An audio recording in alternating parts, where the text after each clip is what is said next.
see what I'm talking about when we get into it. So I figured we'll start with the drums. People tend to start with the drums in these things, right? So this is Cubase 10. I've always used Cubase for no other reason than I've always used Cubase. And I get on well with it. So what I'm going to do is just open this up a little bit. Here we go. So this is my drum folder. And this is my group. And then we've got all my hits here, you can see.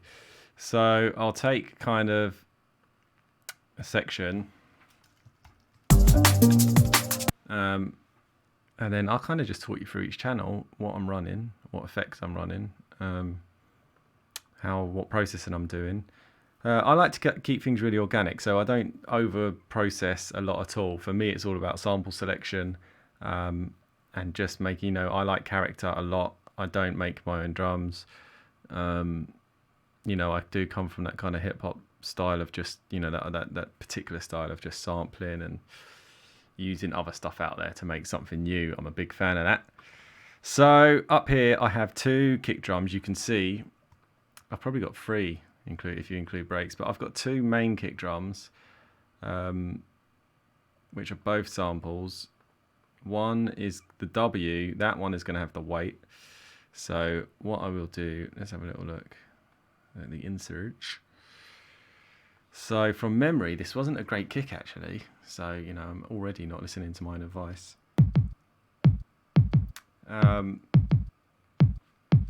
Just checking we're still rolling.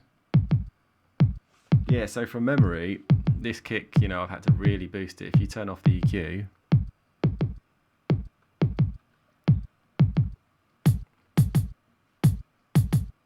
is an organic sounding kick, but not a lot of weight in it, so I've had to boost the absolute hell out of it there, you can see.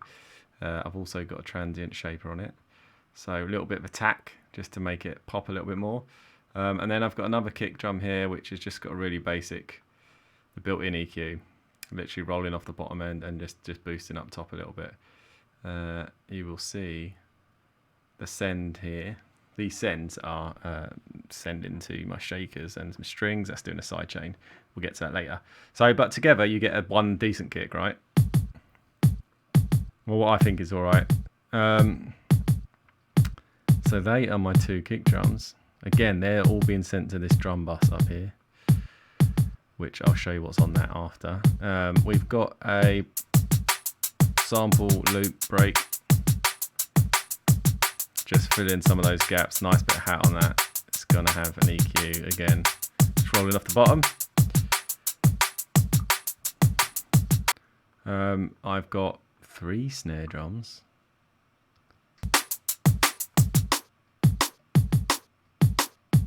Simple EQ on that one. Simple EQ on that one.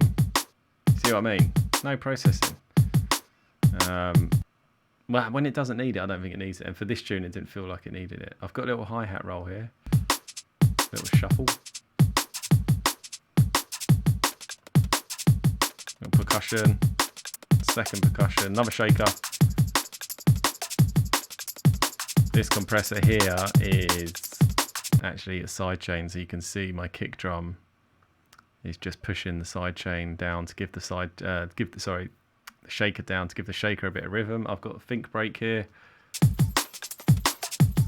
very minimal. You can see I've EQ'd it all the bottom out. One final shaker. Oh, and a tambourine. Bloody hell, that's a lot of channels, isn't it? Let's loop up the bit with the tambourine. So yeah, on the group, is it worth noting this? I don't know if it's worth noting this, but I'm going to tell you anyway. If we solo the kick, I like to gain stage everything. Well, give or take, you'll see all these little gain adjustments, and that is, to keep the levels down. So they average at about minus 18 dBFS, and that just gives me more headroom. So, on the eventual stereo out here, when I've got, let's unmute everything, you can still see Got like -8 decibels, nowhere near clipping. Loads of headroom for the master and engineer to work their magic. So yeah, on the group we've got Waves compressor, really transparent. This one, it's actually a vocal compressor, but I use it on everything because I love it. Just taming it very slightly. We have a soft clipper. This is like a limiter, but rather than hard cutting off sounds that go over a certain decibel, this is kind of reducing them. So it's a bit like an extreme compressor, if you like. That's built in Cubase. This is Waves one knob filter, which is a really nice sounding. I rarely put resonance on the drums because you get weird noises, weird distortion. So, excuse me, I'm just checking because I've had some issues with this stream recently. It looks like we're good. I'm even wearing glasses to make this feel more serious. I never wear glasses. I don't even know what those are. So let's move on. So I'll keep it the simple parts. So the bass and the drums I think are quite simple in this tune. So let's hide the drums now. Let's open up the bass. So all the purple, all the color coded shit is bass. Oh. Don't know why I'm doing that. Let's just do it over here, 3 rows. Okay. So the sub bass is the Moog, I believe, which I've recorded as audio. You can see the sub fatty. I bumped it down as audio just because you can save presets, but once I like committing to audio.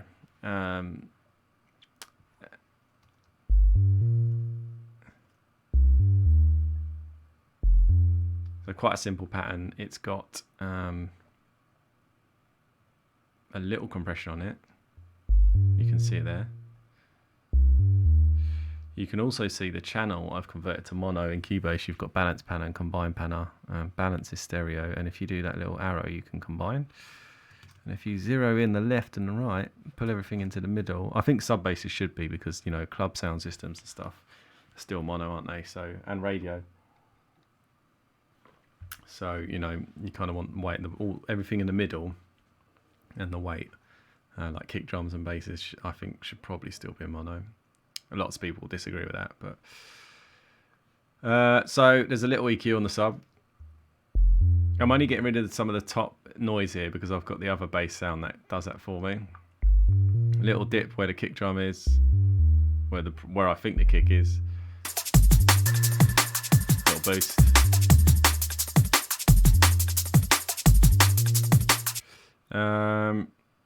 And then you've got this other bass hit, which I believe is a contact hit that I've got. A little wobble, nice little like LFO wobble there. I believe that's an 808 in contact.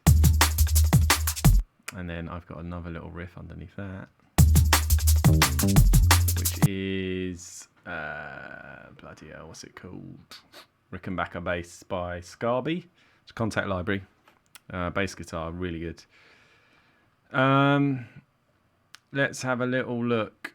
And on those, you can see there is nothing but simple EQs. That hit's got a bit more of an EQ going on, and then we've got the cello bass, which I've cut up. This kind of plucked cello, which has an EQ, some compression, and a high pass. This is a free plugin actually. This is a high and a low pass filter, because there's no default high pass in Cubase. I think there is. It's just not very good.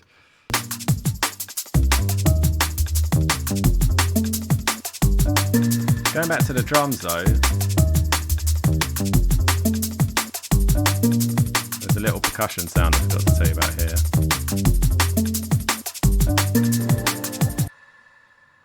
And that I've achieved by just absolutely caking it with reverb. Bottom end of the reverb's gone, 8-second delay time, and I just roll that kind of every 8 or every 4, just for a bit of atmosphere really. Weirdly, I've got no reverb on these drums, and I tend to always put reverb on my drums. But what I do is, I'll show you because it might be useful, even though I haven't done it on this one, weirdly. I will tend to load up a effects channel, say something like that, and we'll turn everything right down. And then I will send the whole group to said effect, drum verb, turn it on. It's going to sound terrible now. And then I will roll off the bottom end because I don't want any of the bottom verb like that.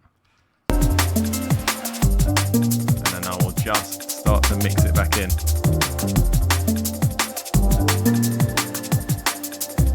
You can hear it there. Quite subtle. And in fact, if I turn this to post fader, I can then turn this down. You can just hear the reverb on its own.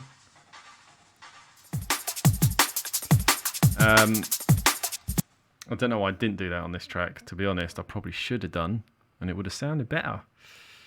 But you know, all this, like the thing is with tunes that you release, especially, you know, that come out of vinyl and stuff, it takes a while for it to go through the process. So this is comfortably a year old, where I've already started doing different techniques since then. You know, some tunes are 2 years old, and you don't get to hear them till way later. So it's not like stuff you've made, you know, the week before. In terms of basses, let's go back to bass. You've got this little delay bass that I bring in.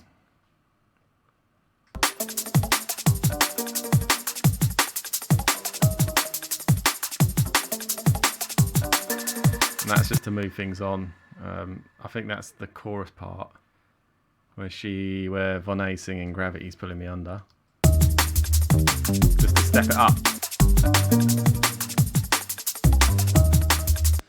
Okay, so like you can see, quite a simplistic drum and bass part actually. Where it starts to get a bit more full on is all this mid. So all this kind of green, what I call mid sounds, like pianos, strings, pads, brass, everything that sits there. So I suppose I'll do a little loop. Let's just take a loop here, and I'll introduce each thing one by one. You probably want to hear it on its own, don't you? So this filter compressor, which is probably heavy EQ, must have been awful sounding. Yeah, so a lot of noise in that. Really, I just wanted that kind of that tone. Is it that drone? I love those droning pads where it just stays on one chord or one note and just sits in the back. Really helps tracks move along, man. We've got a little piano chord here. I must have been running Melodyne. Okay, so this gets a little bit more complicated. Melodyne allows you, with pure witchcraft, to see what notes are being played in a sample, and then you can move the notes within the sample. So say it's one chord as a sample, I could actually move some notes from the sample in that chord, which is an absolute mindfuck. But it does it, and it's good. So let's have a listen to that hit. So I would have tweaked the sample a bit to match, to stay in key. We've got another hit there. Little reverse. Dub station 2, nice simple delay on that sound. And then we've got a Rhodes underneath.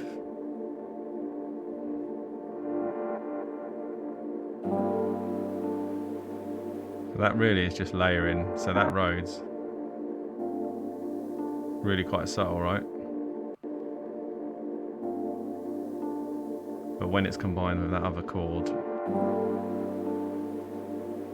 sounds like the same. Sounds like the same. Like I played the same bit. Sounds like it's one. That's what I mean. So like I was saying earlier, I really enjoy getting samples to sit in a certain way and recreate a whole new story or on a whole new track out of samples. That is my favourite way to make music. Then I've got this little guitar lick that I've chopped up.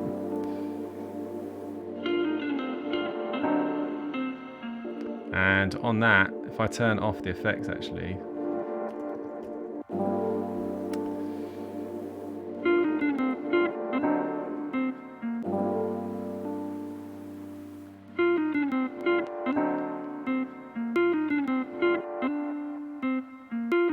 so EQ, guitar rig, that makes a big difference. So this is actually one of the bass sets, but it adds loads of width. I think it splits the mix left and right, and it just adds loads of. There's a nice amp on it. There's a nice cabinet here, and the mic. You can adjust the mic position. You can adjust the mic to really get the tone you want. So it just brings out loads of that mid-tone. And this little stereo thing here is what I'm talking about. It's splitting it and spreading it super wide purposely because I wanted it to be wide. And then here, this little Valhalla vintage verb, which is outstanding, is just to fill in the gaps between the hits. So if we zoom into the sample,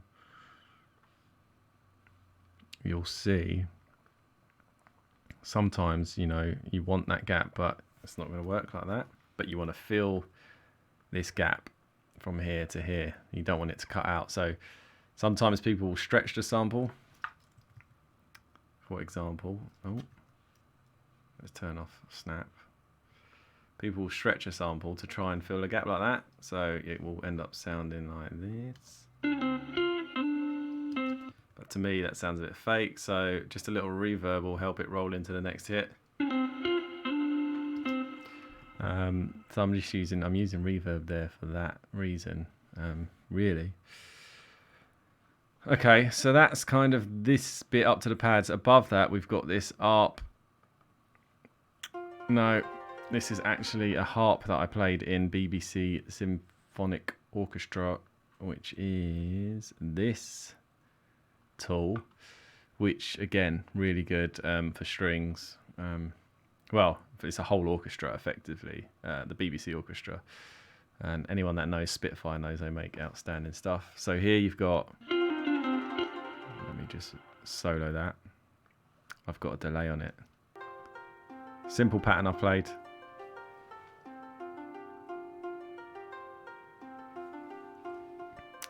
And then this Native Instruments delay plugin. Let's get it going. Here we go. I'm doing a different delay on the left, you can see, and on the right I'm doing every 4, I think it is, or 2. Oh no, it's 1, 2, and then every 8th on the top one. So you get different left and right, and you really notice it in headphones more than speakers, but it's just a little nice touch there. And you know, these are really subtle things. If you listen to it in the mix. Fire burning deep within my soul. I suppose when you're working in loops, you know, with dance music, we're working in sections really. So as you come into this chorus, or it's not really a chorus, but you know, the vocal steps up, I suppose. Little indicators like that little arpeggiator coming in, or the little guitar lick at the end of the bar, you know, that just lets the listener know in subconsciously that something's about to change. All these little sweep ups here, you know, a little cello lick. I'll play all these, but it just you know, tells your brain. I know we all think it's really obvious, but I don't think it is. I think these little touches tell people that something's about to change. So it doesn't feel too dramatic when it does change. Does that even make sense?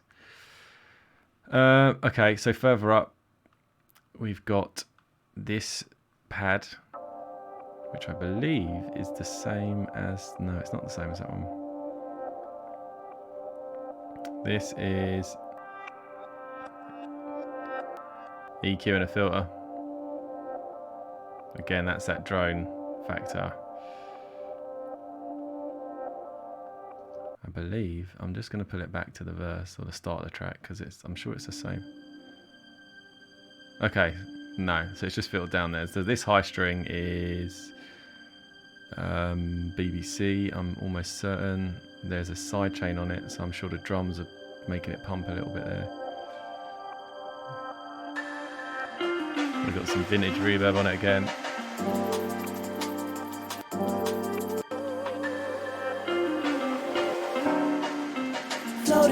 No, so just a little bit of compression.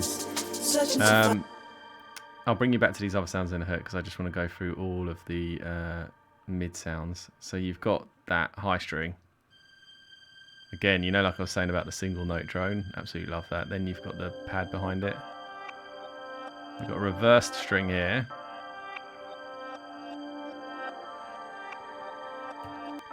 Oh, wrong button. Again, just using samples in the right places. We've got a little swoosh. I'm assuming I've rolled the bottom off. Yeah.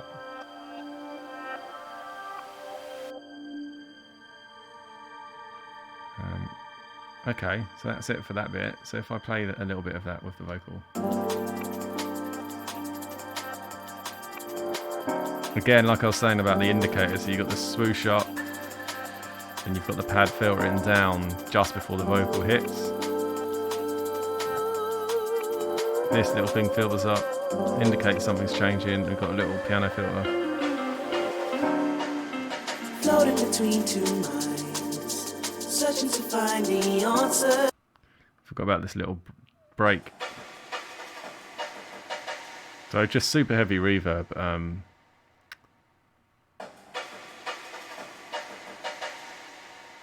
Don't even know what break that was. Again, just to indicate something's coming. I only use it twice. I only ever use it in the intro, I think.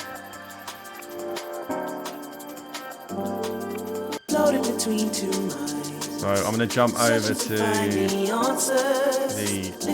chorusy bit. There's a lot more mid going on.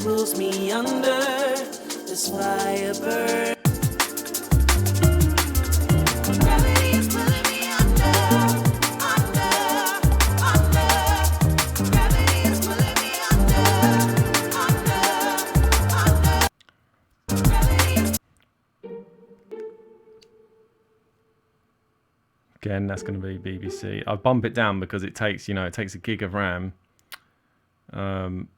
for one of their, as you can see here, 1,000 megabytes. That's for one string. That's not even a collection, and that's one player, I believe. So it takes up so much RAM. It's ridiculous, especially for trying to load this many channels. My little laptop can't take it, so I've had to export the audio. We've got a little reverse string.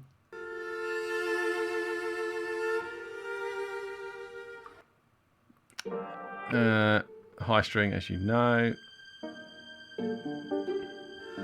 This is a piano. I believe that is Spitfire Felt. Little simple riff I played. Yeah, oh no, it just says Symphony Orchestra.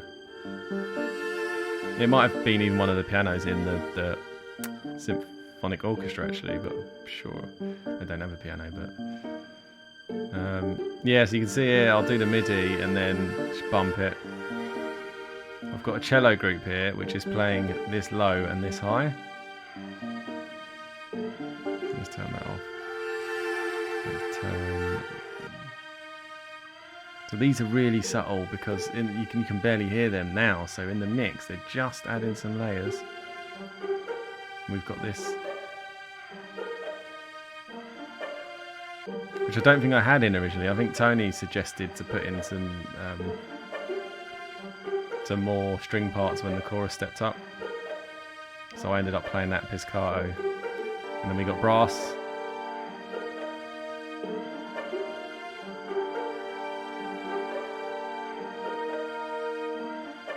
And all together it starts to sound quite nice. Now it's like there's too much going on now.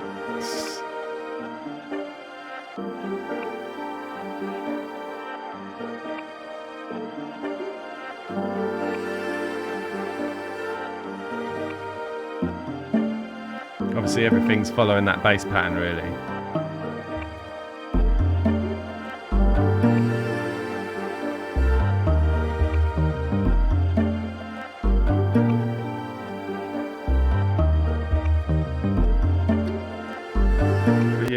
It's a bit annoying that it's all audio, so you can hear the MIDI here, which is what I was talking about.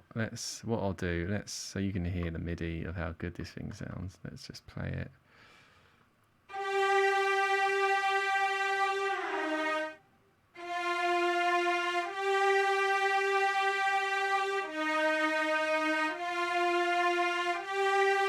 It's not doing the bends though, you see. When you play it slowly, you can make the notes bend.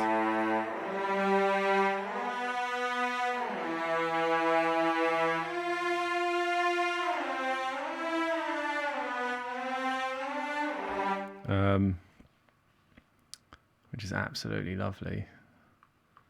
But I know I would have run out of power. I think this is the harp or the little pizzicato. No, so this is whatever piano I was playing. Yeah, I thought so. It's a Spitfire felt piano. And I don't know if it's the free one or the paid one. There's one for like $90 and there's a free one. It might be the free one. I do have both. But yeah, super simple. Super simple pattern. A lot of the time I don't quantize stuff. I probably did in that because it's got a bit of rhythm. No, I don't think I did. Some of it is. Super simple. And then I've just bumped that down as audio and EQ'd the bottom out. So that's pretty much all of the mid. Let's move on to the vocals. There's not tons to show you on the vocals because Vonné sent me such good original recordings, and also I wanted to keep it quite natural. I wasn't really going for a pop vocal, you know. I didn't on my pop vocals, which maybe I'll show you guys another time.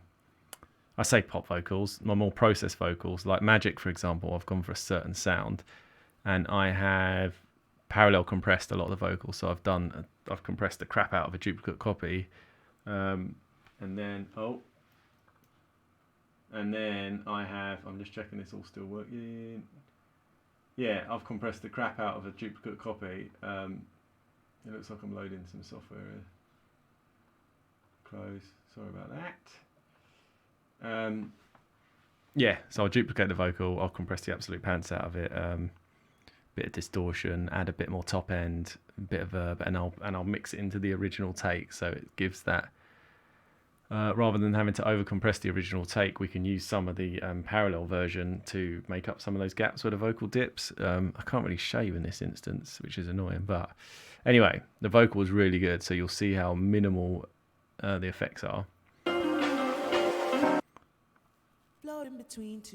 So this is with nothing on, or how it was sent to me, which is outstanding. Lifting me to the clouds, but gravity pulls me under.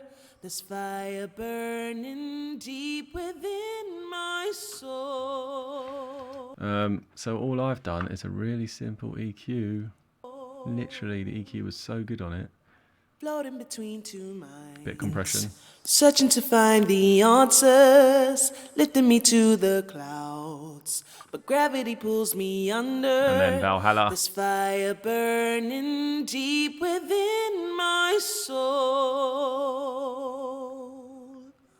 And you know, you'll see some reverb effects that I read and write in. So for example, here we've got this sound. So I've just written in some decay and some mix. Floating between two minds.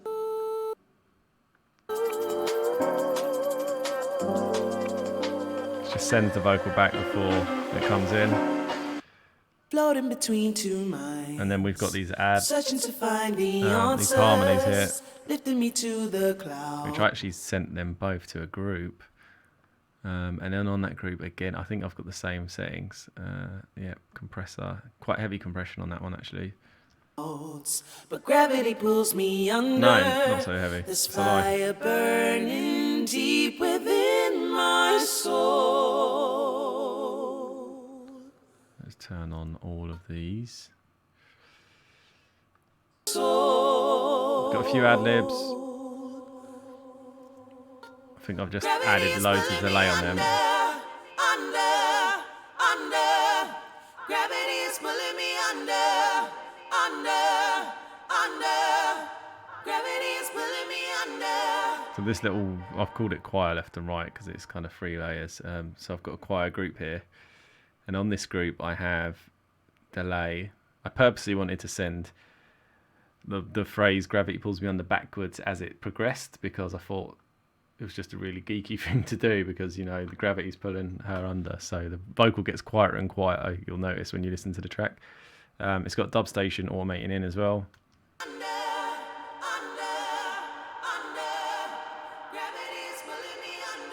But, we can see the decay is just getting more and more.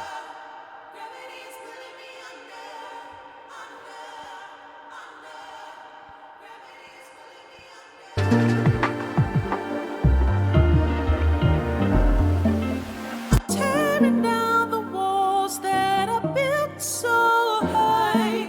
You stole my heart. Fire burns with desire.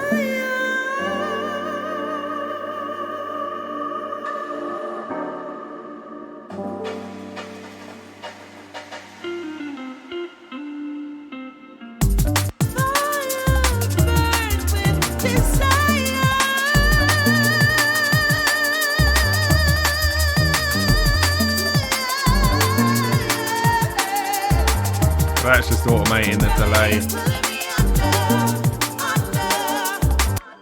So yeah, I was very lucky to get such a good vocal, so I didn't have to do tons of vocal work on this track. So all in all, I'm sure you'll agree, it's quite a simple track. Not that many channels going on. I know it looks like there might be in the mids, but there's lots of little hits there. Yeah, I hope you learnt something useful from that. I hope this is all been recording all right and not fucking up. Hopefully I'll do another one of these. But do catch me on Thursdays for the live feedback sessions on twitch.tv/MiteKissU. If you haven't watched them, they are fun and we get sent so much good music. And I'm hoping, fingers crossed, to do a special guest version with someone joining us in from Zoom who is a top producer. So fingers crossed, all my gear can keep up and it actually works. But if not, it'll just be me. But that's still all right. Yeah. So thank you for all that have supported my EP. I really appreciate it. I really, really do appreciate it. It means a lot. I know I don't perform out, so supporting my music is the avenue I have, and I'm very appreciative of it. So wicked. I'll catch you all later. Peace. I'm going to stop the stream. And I will see some of you on Thursday.